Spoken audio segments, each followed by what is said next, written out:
Hello, and welcome to Shortcut Up CNC. The Box Creator Gadget has been evolving, and it's still evolving as I speak. In fact, this is going to be the new interface when the Fluting Toolpath comes out that replaces the Dovetail Toolpath. Anyway, let's get into this. Gotten rid of all the text information in this upper corner. It is now in this box or window when you select that button. It's important information that is needed to be said when using the gadget. Feed speeds, plunge rates, XY datum, important information for job setup and the use of the gadget. The flat lid panel does not automatically create the recessed pocket anymore. It is now a selected item, and it's the same way for the bottom panel.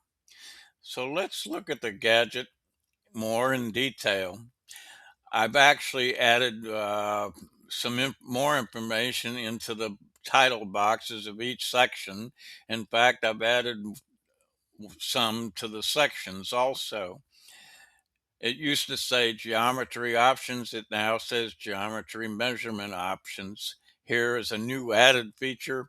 I pulled in the tooling alongside of the faces, and it's now the CNC machine options, which is your parts choices and your tooling, and whether or not you want tool paths or not, vectors only or tool paths. This is all CNC machine options. And then you got your box configuration joint options. These have been added here.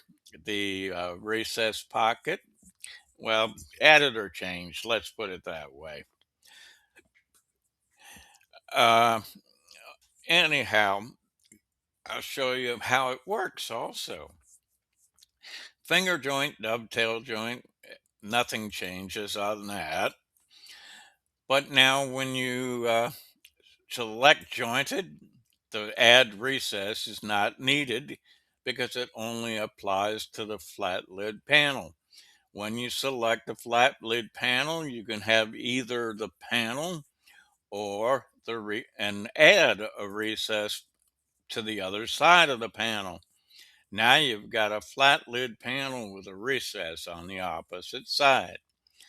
If you don't want that, then you uncheck that box.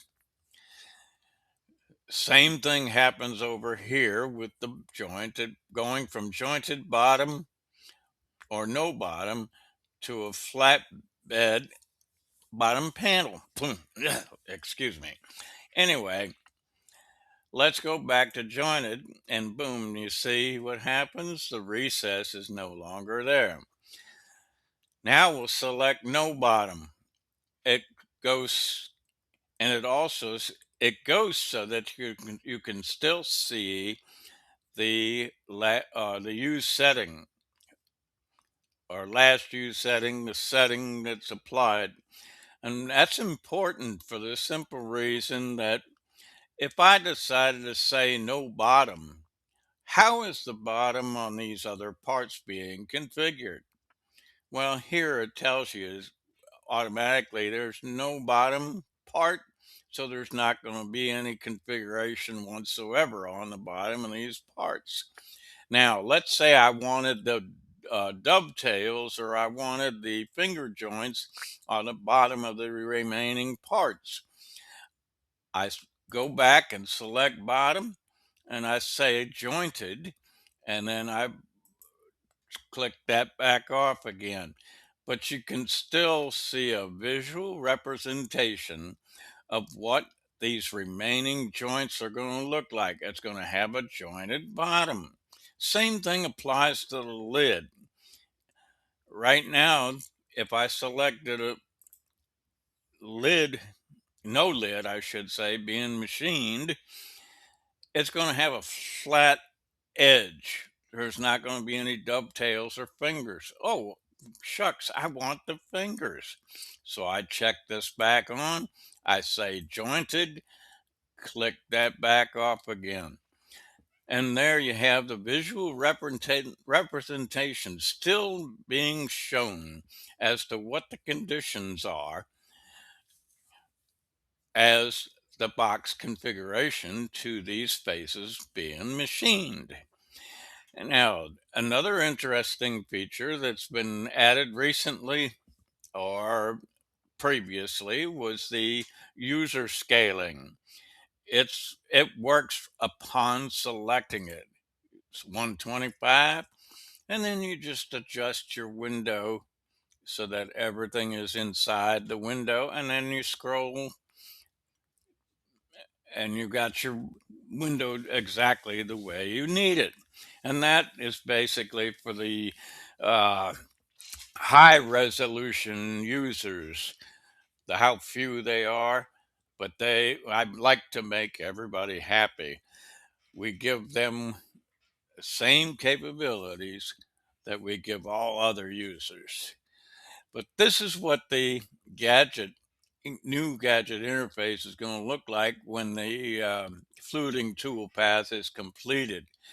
I'm going to show you some pictures now of what is going on with the testing. Here's test number 2. Got to drag it back over. There's your pin and your dovetail. Okay. Or tail. Pin, tail, pin, tail. Okay. It's got quite a gap in there. The parts are being made correctly, except for the fluting angle and the distance. The fluting angle is good, it matches. It just needs to come out this way a little bit more to give it a little tighter fit. Now, I did put the dog bones in to give this corners clearance. They may not need to be that big anymore. I may make them a little smaller. But anyway, that's test number 2. And let's go to the same image. Of course, it's shown in a different, okay, this is test 3. It's moved out on one side, but not on the other. And I didn't shrink the dog bones any. I wanted to leave the dog bones in. I'm taking one step at a time. You throw too many options in there at one time, you don't know what's actually happening with the fit up. But anyway, you're looking directly onto it. It looks fairly decent. It's just that the glue gap is and the fit is not snug. It needs to be, it's a rather loose fit. In fact, it's a sloppy fit, slip fit. Let's put it that way. But anyway, that's what's going on with the fluting toolpath testing right now. Once I get that done, the gadget will be released with the new interface. Thank you for watching Shark Cut Up CNC.